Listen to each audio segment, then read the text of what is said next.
What if I told you that how spiritual you are isn't measured by how many books you've read, how often you sit quietly and think, or how many spiritual trips you've taken? What if everything you've been told about growing spiritually is backward? Right now, as you're watching this, you might think you're on a spiritual path. You might believe you're growing, rising up, becoming wiser. But Edgar Cayce, the man who connected with universal knowledge over 14,000 times, discovered something that will completely change what you think about where you really are. He said there are 12 clear signs that show your true spiritual level. Not the level you think you're at, not the level you want to be at, but the level your soul has really reached.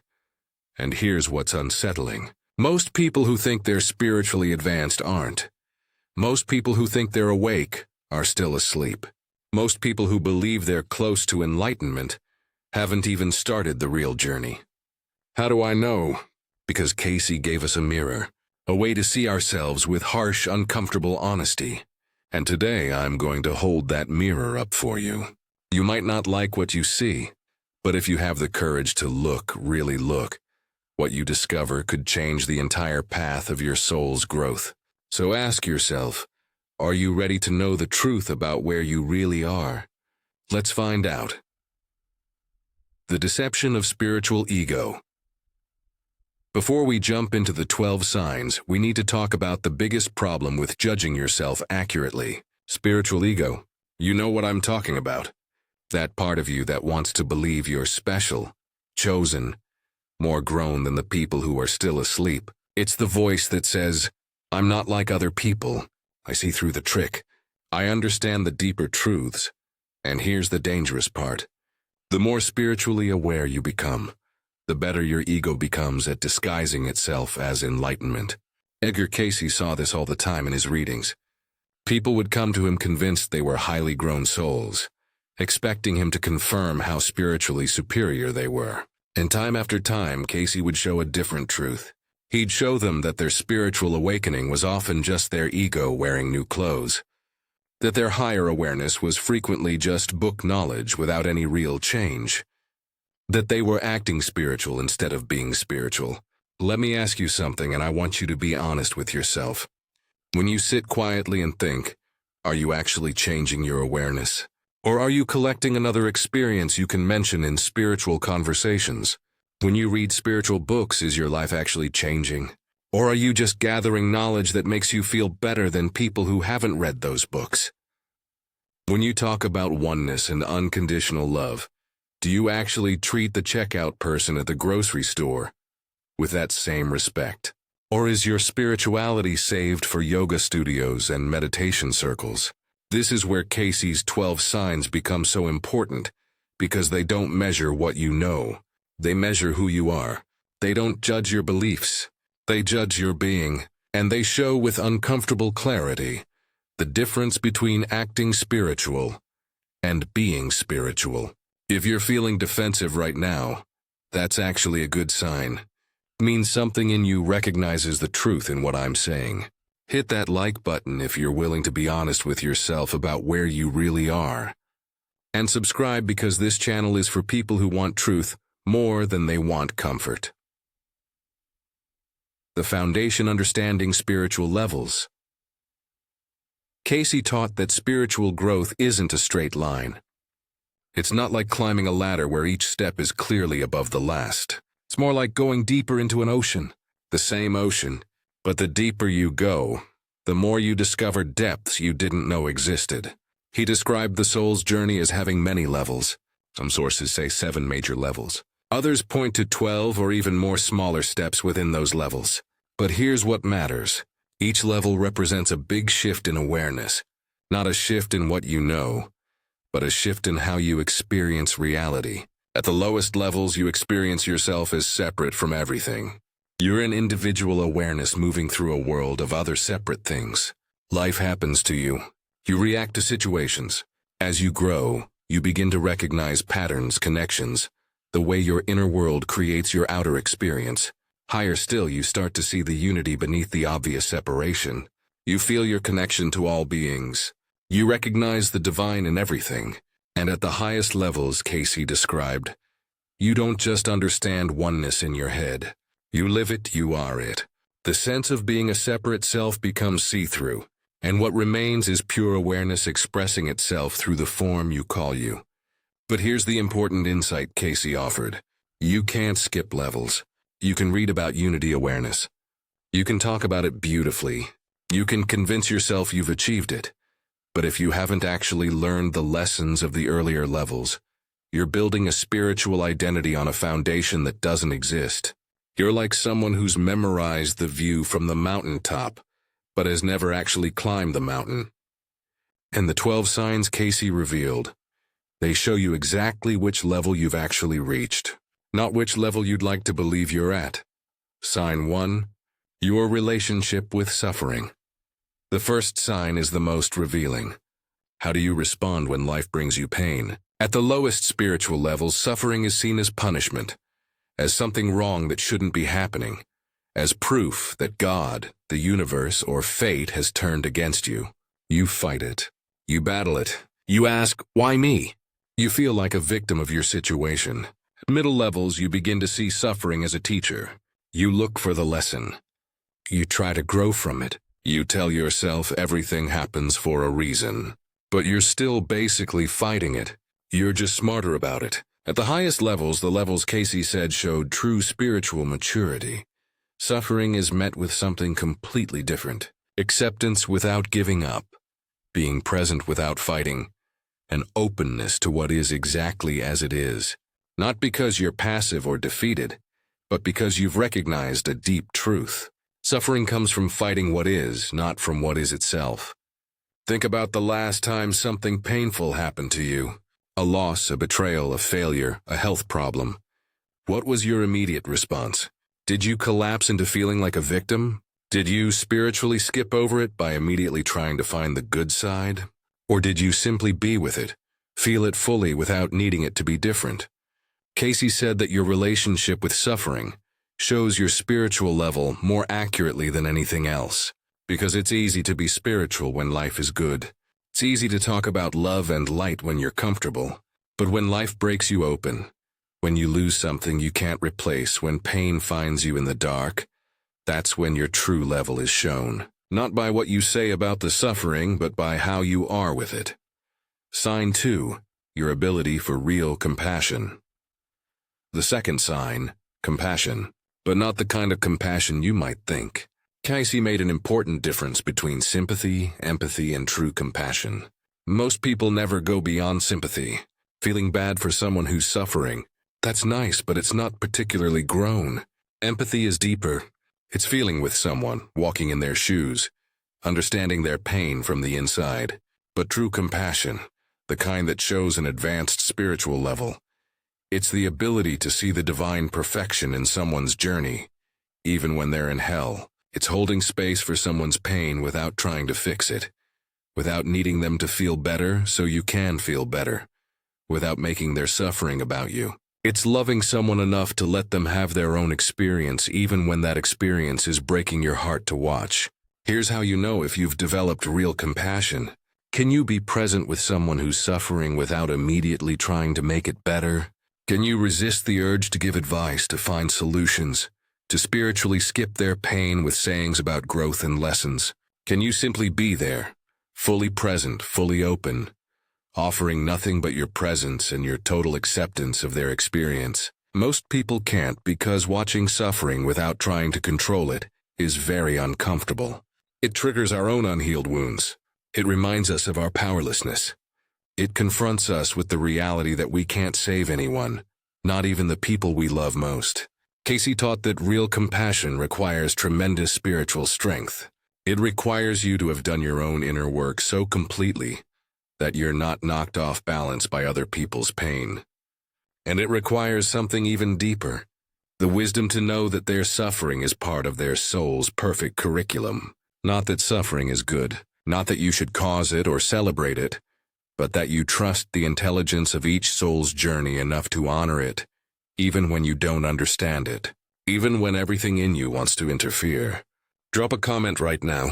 When's the last time you were truly present with someone's pain, without trying to fix it? I'll heart the responses that show real self-reflection, because this is where real growth begins. Sign 3. Your relationship with truth. The third sign might surprise you. How honest are you? Not with others, with yourself. Cayce said that self-deception is the main obstacle to spiritual growth. And the higher your spiritual level, the more completely honest you become with yourself. At lower levels, we lie to ourselves constantly. We justify our behavior. We explain away our choices. We tell ourselves stories that protect our self-image. I'm not angry. I'm just passionate. I'm not jealous. I'm just concerned. I didn't betray my values. The situation was complicated. We do this because facing the truth about ourselves is painful. It requires us to admit our shadow, our smallness, our selfishness, all the ways we fail to live up to our own ideals. But as you grow spiritually, something shifts. You develop the ability to see yourself clearly without judgment. You can admit, yes, I was jealous. Yes, I acted from ego. Yes, I hurt someone because I was protecting myself. And you don't collapse into shame about it. You don't need to defend yourself. You simply see it.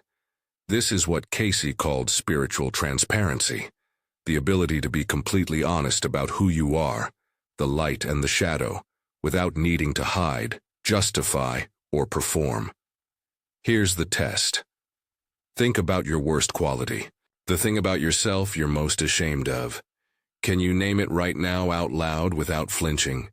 Can you say, "This is part of who I am," without immediately following it with an excuse or explanation? If you can't, you're still protecting an image of yourself. You're still invested in appearing a certain way, even to yourself, and that investment keeps you stuck. Cayce taught that spiritual growth speeds up dramatically when you stop lying to yourself, when you face the truth of who you are with clarity and compassion, not so you can beat yourself up, but so you can work with reality instead of illusion. Because you can't change what you won't admit, and you can't admit what you're too afraid to see. Sign 4. Your response to criticism. Here's the fourth sign, and it's closely related to the third. How do you respond when someone criticizes you? At lower spiritual levels, criticism triggers immediate defensiveness. Your ego rises up to protect itself. You attack back, explain, justify, or dismiss the critic as someone who doesn't understand.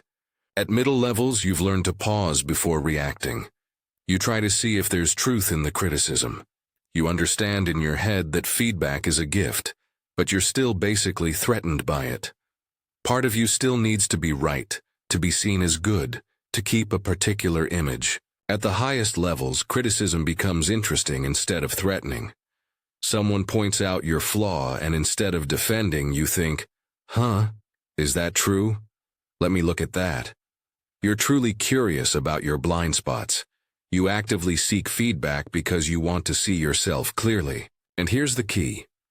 You can receive criticism without taking it personally, because you've recognized that who you truly are, your essential being, can't be threatened by words, can't be made smaller by someone's opinion, can't be damaged by feedback.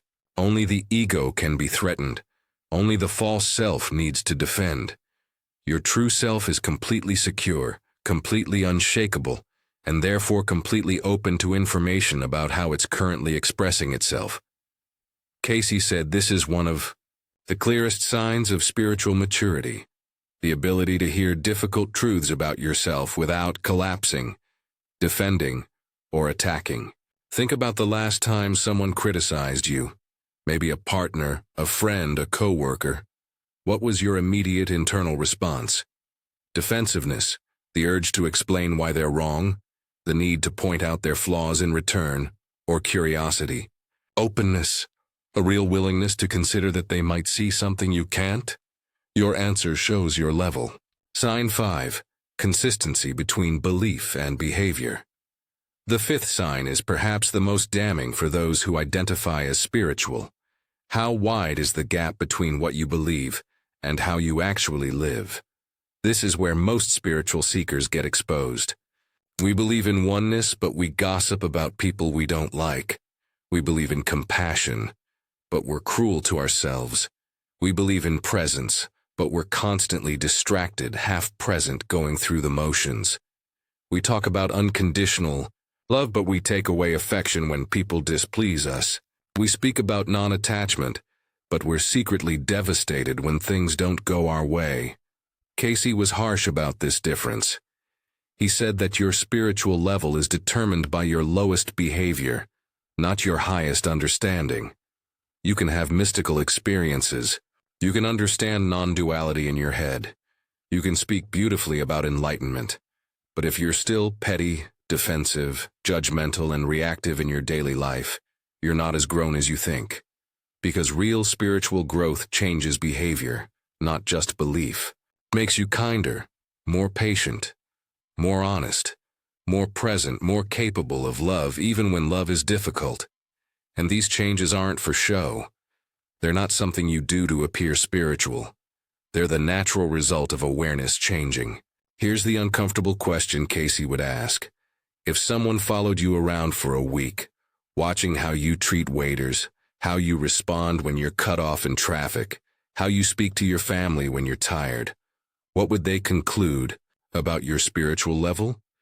Would they see someone living their values or someone with a big gap between their self-image and their reality? This isn't about perfection. It's about integrity.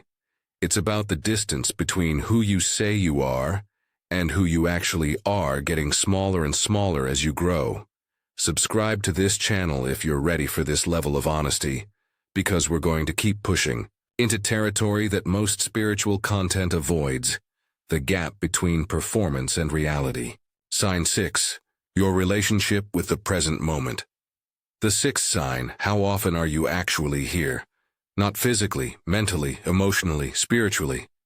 Cayce taught that presence, true presence, is the foundation of all spiritual development. It's also the clearest measure of how far you've come. At lower levels, you're almost never present.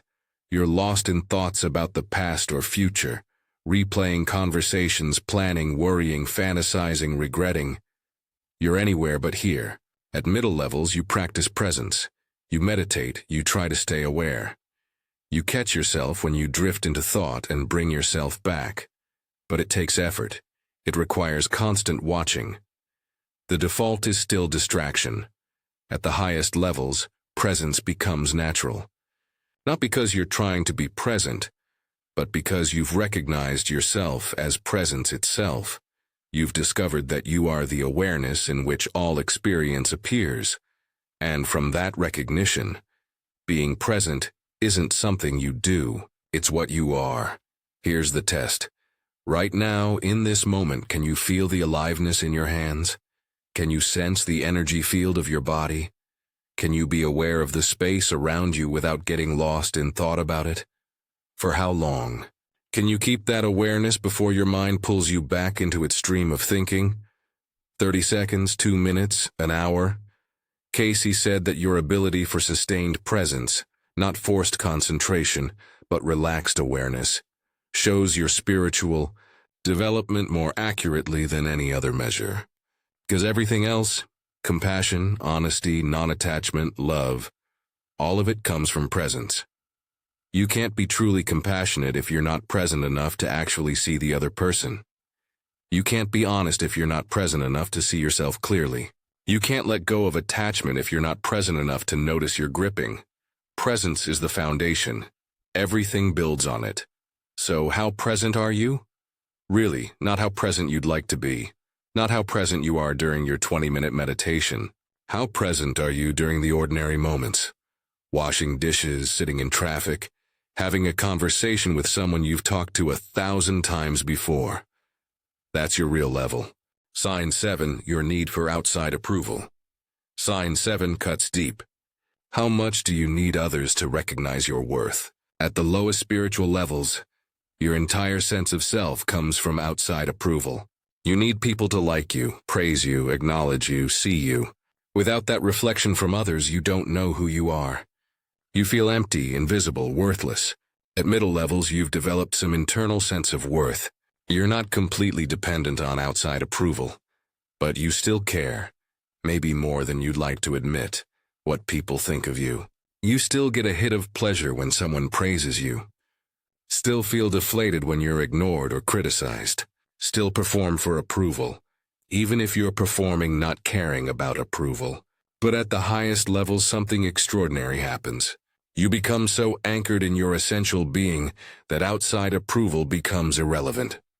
Not because you've convinced yourself you don't need it, but because you've discovered something so much more solid than other people's opinions that they simply don't move you anymore.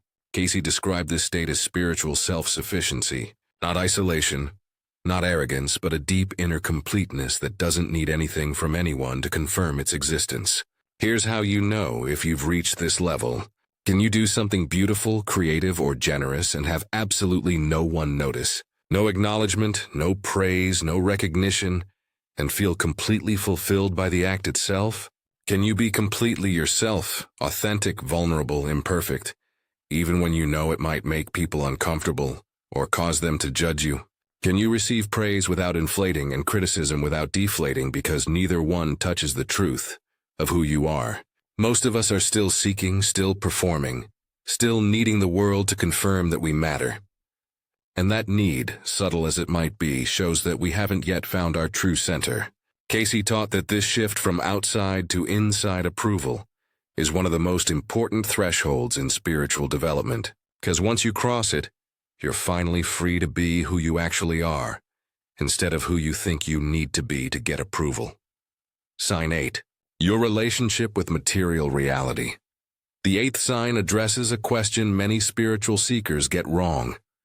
How do you relate to money, possessions, and physical comfort? At lower levels, you're either attached to material things, or you're in reaction against them. You either chase wealth and comfort as the source of happiness, or you reject them as unspiritual. Both positions show the same thing. Material reality still has power over you. At middle levels, you try to practice non-attachment. You tell yourself that things don't matter. You might even give away possessions to prove your spirituality. But underneath, there's still tension, still judgment, still a sense that the material world is somehow less important than the spiritual world. At the highest levels, the difference collapses. You recognize that awareness is expressing itself in all forms, including material forms. Money is just energy. Possessions are just expressions. The physical world is just as sacred as any spiritual realm, so you can have things or not have things with equal peace. You can be wealthy or poor, and it doesn't change who you know yourself to be. You use material resources in service of your purpose, but you're not defined by them. You enjoy comfort when it's available, but you're not dependent on it. Cayce put it simply, the spiritual and material are one. There is no separation except in the mind of man. Here's the test. Could you lose everything tomorrow, your home, your savings, your possessions, and not lose yourself? Could you gain great wealth and it not change your fundamental being? If the answer to either question is probably not, then material reality still has hooks in you, and those hooks show that part of you still believes the illusion that you are what you have, rather than what you are. Sign 9. Your ability to forgive. Sign 9 is where many people discover they're not as grown as they thought. How completely can you forgive? Not surface forgiveness. Not I forgive you while still holding resentment. Real forgiveness, the kind that completely releases the past. At lower levels, forgiveness is conditional. You'll forgive if they apologize, if they change, if they suffer enough, if you get some form of justice or payback. Your forgiveness is a trade, a negotiation, a way of keeping control. At middle levels, you understand that forgiveness is for you, not them. You practice it as a spiritual discipline. You work on letting go, but it's hard. It takes effort. Part of you still wants to hold on to the grievance because it gives you a sense of moral superiority or protects you from being hurt again. The highest levels, forgiveness is instant and complete. Not because you're forcing it, not because you're spiritually skipping over the pain, but because you've developed the ability to see that everyone is doing the best they can with the awareness they have. You recognize that the person who hurt you was acting from their own pain, their own unconsciousness, their own wounds. And that recognition doesn't excuse the behavior, but it dissolves the need for revenge or resentment. Cayce taught that unforgiveness is like drinking poison and expecting the other person to die. It binds you to the past. It keeps you energetically tied to people and events that should no longer have power over you. And your inability to forgive shows that part of you is still identified with being a victim, still getting some benefit from the story of how you were wronged. Here's the question. Is there anyone in your life you haven't fully forgiven? When you think of them, do you feel tension, anger, the urge to explain to someone else how they wronged you? If so, you're still carrying that weight, and that weight is an anchor preventing your awareness from rising.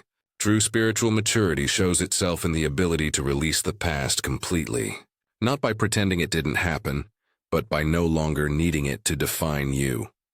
Sign 10, your relationship with uncertainty. Sign 10 shows how much you still need to be in control. How do you handle uncertainty and the unknown? At lower levels, uncertainty terrifies you. You need plans, guarantees, clear paths forward. When life becomes unpredictable, you panic. You try to control everything, people, outcomes, situations, because not knowing what's going to happen feels unbearable. At middle levels, you've learned to tolerate uncertainty. You practice surrender. You tell yourself to trust the universe. You use affirmations and spiritual concepts to manage your anxiety about the unknown. But underneath, you're still basically uncomfortable with not knowing. You're still trying to control by pretending you're not trying to control. At the highest levels, the levels Cayce said showed real spiritual mastery. You've fallen in love with uncertainty because you've recognized that the unknown is where all possibility lives. That mystery is the nature of existence.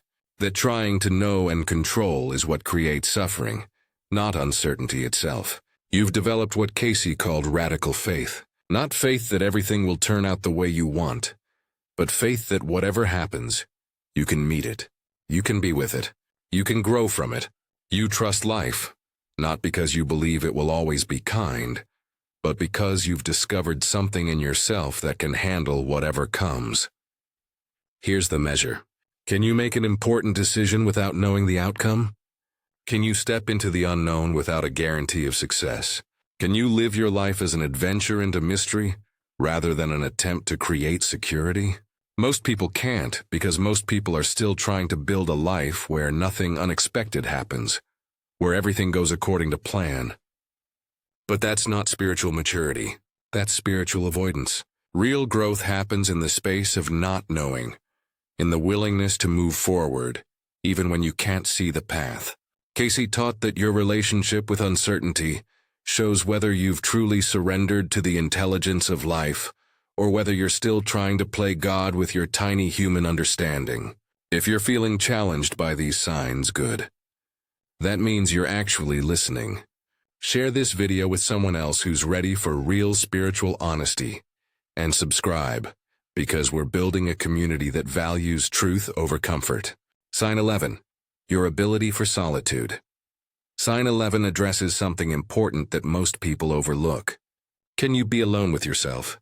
Not just physically alone, truly alone. No distractions, no phone, no music, no activities. Just you and your awareness. At lower levels, solitude is unbearable. You need constant stimulation, constant connection, constant distraction from your own mind. Because when you're alone with yourself, you meet everything you've been avoiding. Your anxiety, your self-judgment, your existential emptiness. So you fill every moment.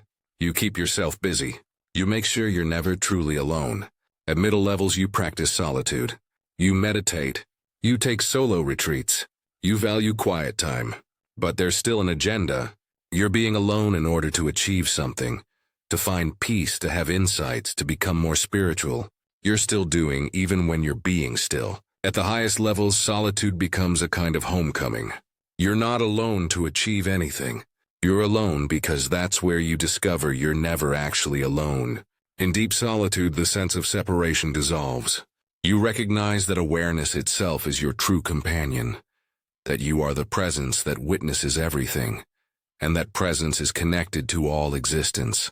Cayce taught that masters could spend years in complete solitude and emerge more connected to humanity than most people who spend their entire lives surrounded by others.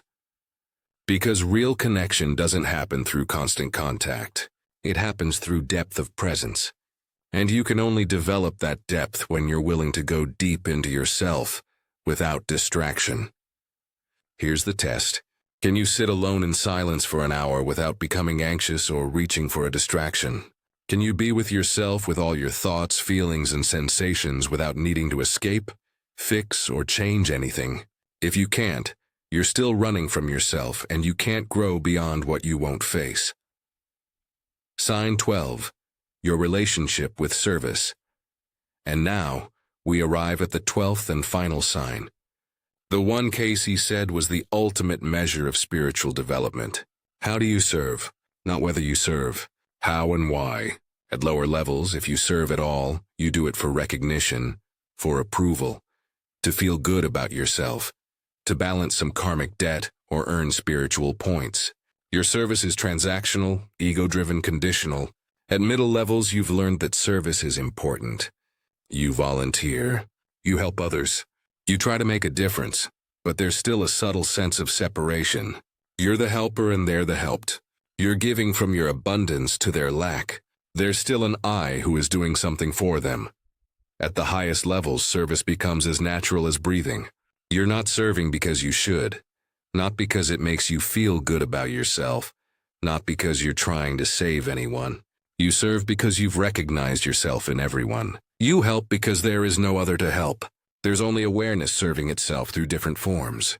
And this kind of service is unattached to outcome. You give without needing appreciation. You help without needing success. You serve without needing to see the results of your service because you understand that your role is simply to be a channel for love, compassion, and wisdom to flow through. What happens after that isn't your concern. Cayce described this as egoless service. Service that comes from such a deep recognition of unity that there's no one there to take credit, to feel pride, to claim ownership of the good being done. Here's how you know if you've reached this level. Can you serve someone anonymously, truly anonymously, where no one will ever know it was you and feel the same fulfillment as if you were publicly recognized? Can you help someone who will never thank you, never acknowledge you, maybe never even know you helped them? Can you give everything you have in service of something greater than yourself and feel more full, not less? That's the mark of spiritual maturity. That's the sign that you've gone beyond the ego's need to be important and discovered the joy of being useful. The integration. So, here we are. 12 signs, 12 mirrors reflecting back the truth of where you really stand. And I'm guessing that if you've been honest with yourself, truly honest, you've discovered some gaps, some places where what you believed about yourself doesn't quite match reality. That's not a failure. That's the beginning of real growth, because you can't grow beyond where you are until you're willing to see where you are. The spiritual ego wants to skip ahead. It wants to claim the highest levels without doing the work of the earlier ones. It wants to talk about non-duality without developing basic compassion. It wants to discuss enlightenment without practicing daily honesty. It wants to identify as awakened without serving anyone but itself. But Cayce was clear. You can't bypass the levels. You can only integrate them. Each sign builds on the previous ones. Each ability develops from the foundation of earlier abilities. You can't have true compassion without presence. You can't have presence without honesty. You can't serve without ego after first developing the ability to be alone with yourself. It's a journey, a process, a gradual deepening into the truth of what you are. And here's the beautiful part. You don't have to be perfect at all 12 signs to be on the path. You just have to be willing to see where you are and work with that reality, instead of pretending you're somewhere else. Cayce taught that self-awareness without judgment is the key. You can admit, I'm not very good at forgiveness yet. I'm still learning to be present. My service is still somewhat ego-driven. And that admission without the shame or the need to defend opens the door to transformation, because you're no longer wasting energy keeping up an illusion about yourself. You're using that energy to actually grow. The practice. So let me give you something practical to take from this. For the next week, I want you to pick one of these 12 signs, the one that challenged you most, and make it your focus. Not to fix it, not to master it, just to observe it. If it's presence, notice how often you're actually here versus lost in thought. Don't judge it, just notice. If it's compassion, observe how you respond when someone shares their pain. Do you immediately try to fix it? Do you make it about you, or can you just be there? If it's honesty, pay attention to the small ways you deceive yourself throughout the day, the stories you tell, the ways you justify your behavior. Just observe with curiosity instead of judgment. And here's what will happen. Your awareness of the pattern will begin to shift it. Not through force, not through willpower, but through the natural intelligence of awareness seeing itself clearly. This is the practice Cayce recommended over and over. Not more information, not more concepts, not more spiritual techniques. Just honest self-observation day after day, moment by moment, watching yourself without judging, seeing yourself without defending. Being with what is instead of what you wish were true. And slowly, almost invisibly at first, you'll notice shifts, small changes, moments where you respond differently than you used to. That's growth, real growth. Not dramatic, not flashy, just the gradual change of awareness becoming more aware of itself. Final words, that here we are at the end of our journey through the 12 signs. But really, this is just the beginning of your journey with them. Because these signs aren't something you learn once and move on from. They're living mirrors that you'll return to again and again throughout your spiritual growth. Each time you look into them, you'll see something different. You'll discover new depths. You'll recognize patterns you couldn't see before. Because as your awareness grows, your ability to see yourself grows with it. What you couldn't admit last year becomes obvious this year. What seemed impossible to change gradually becomes natural. What you thought was your highest level becomes the foundation for the next level beyond it. The journey never ends, but it also never leaves you where it found you. Every moment of honest self-observation, every instance of choosing truth over comfort, every small act of letting go, it all matters. It all adds up. It all contributes to the growth of your awareness. And that growth, that's why you're here. That's the purpose beneath all purposes. That's the game awareness is playing with itself through the form you call you. To know itself more deeply, to express itself more fully, to recognize itself in all things and all beings. You're not on this path by accident. You're not watching this video by chance. Some part of you, the deepest, truest part, called for this understanding, this reflection, this moment of seeing yourself clearly. Honor that calling. Trust that impulse toward truth. And keep walking, keep growing, keep opening. The universe is unfolding exactly as it should, and you, exactly as you are right now at whatever level you've reached, are a perfect and essential part of that unfolding. Thank you for being here. Thank you for being willing to look at these difficult truths. Thank you for choosing awareness over comfort. Leave a comment sharing which of the 12 signs you're committing to work with this week. Let's support each other on this journey. I'll be reading every single comment and engaging with this community we're building together. And if you haven't subscribed yet, do it now, because this is just the beginning of the conversations we're going to have about real spirituality, the kind that changes you from the inside out. Until next time, remember Cayce's most important teaching of all. You are a spiritual being having a human experience, not the other way around. And the more you remember that truth, not just in your head, but experientially, the more everything else falls into place. You're so much more than you know, and your journey is so much more magnificent than you can imagine. Trust the process, honor where you are, and keep growing toward the light that you already are. I'll see you in the next video.